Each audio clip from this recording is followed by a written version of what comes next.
महागणपती कृषी मराठी यूट्यूब चॅनलमध्ये सर्व शेतकरी बांधवांना स्वागत आहे। तर आज आम्ही मिरचीच्या प्लॉटमध्ये आहोत। तर आपण बघू शकता ह्या पद्धतीने मिरची लागण झालेली आहे।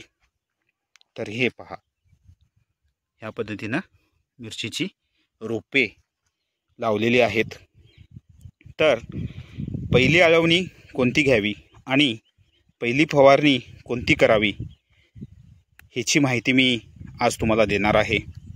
तर पहिल्या आळवणीमध्ये आपण ह्युमिक ॲसिड, लिक्विड स्वरूपातलं ह्युमिक ॲसिड आपण वापरावं आणि त्याच्यासोबत रेडोमिल गोल्ड हे बुरशीनाशक आपण वापरावं आणि थायामेथॉक्झम 25% WG हे कीटकनाशक 5 ग्रॅम प्रति पंपाला आपण वापरावं। तर ह्या पद्धतीनं आपण पहिली आळवणी करावी आणि त्याच्यासोबत बायोझाइम हे टॉनिक आपण वापरावं।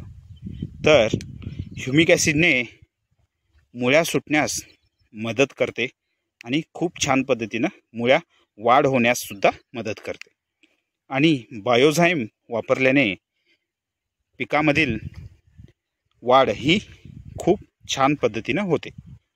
तर ह्या पद्धतीने आपण आळवणी करावी। आळवणी झाल्यानंतर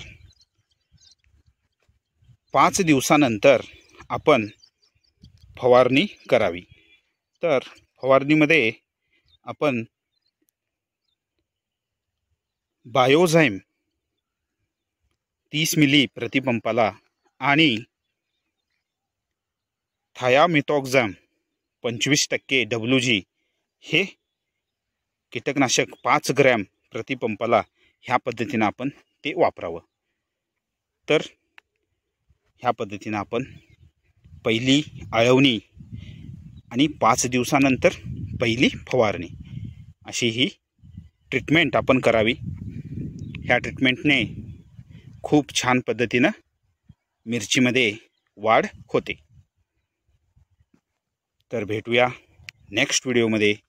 थँक्यू, धन्यवाद।